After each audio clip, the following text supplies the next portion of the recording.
انک لا تسمع الموتى ولا تسمع صم الدعاء اذا ولوا مدبرین۔ صدق اللہ العظیم۔ جسے زندگی ہو پیاری، جسے زندگی ہو پیاری وہ یہیں سے لوٹ جائے، جسے زندگی ہو پیاری وہ یہیں سے لوٹ جائے، میرے کارواں میں شامل قافلہ کچھ کم نہیں ہے۔ وقت مختصر ہے، میں نے یہ جو آیت کریمہ تلاوت کی،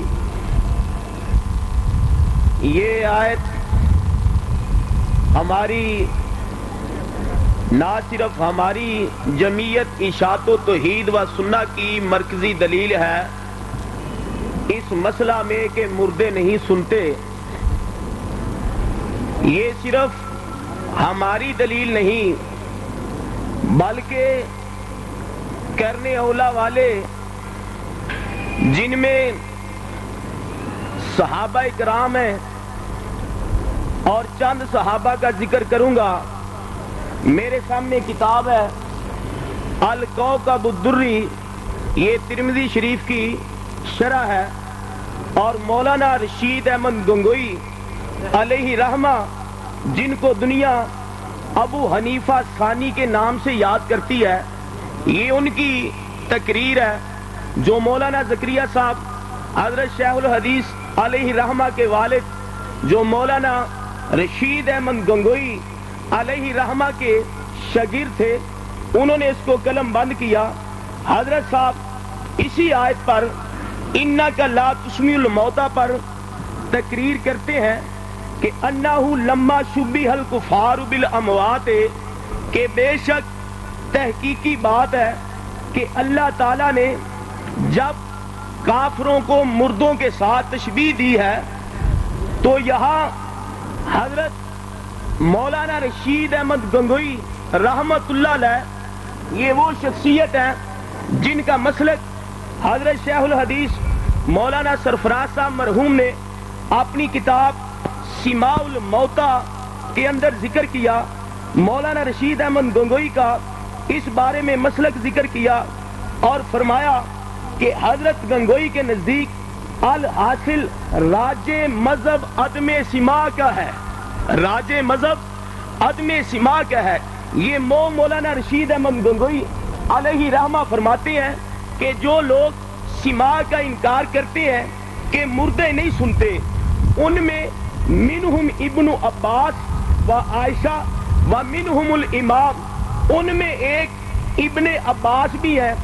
یاد رکھنا یہ وہ صحابی ہیں جن کے لیے نبی پاک نے تہجد کے وقت دعا فرمائی، اللہم علمہ الکتاب، اے اللہ ابن عباس کو کتاب کی سمجھ عطا فرما۔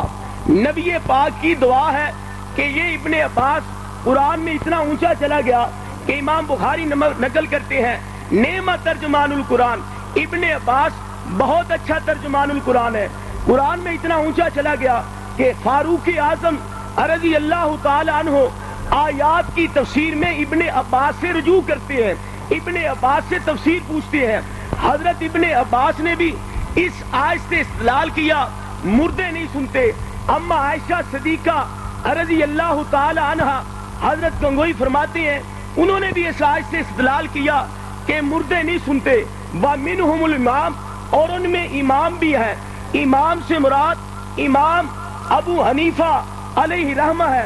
فرماتے ہیں یہ حضرات اس طرح استدلال کرتے ہیں انہ لما شبہ الکفار بالاموات، کہ جب اللہ نے کافروں کو مردوں سے تشبیہ دی ہے، فَعُلِمَ أَنَّ الْأَمْوَاتَ لَا يَسْمَعُونَ، فَعُلِمَ تو یہ بات نکھر کے سامنے آ جاتی ہے، أَنَّ الْأَمْوَاتَ لَا يَسْمَعُونَ، کہ مردے نہیں سنتے۔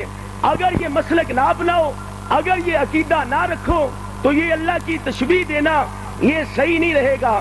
تو اس آیت سے استدلال کیا۔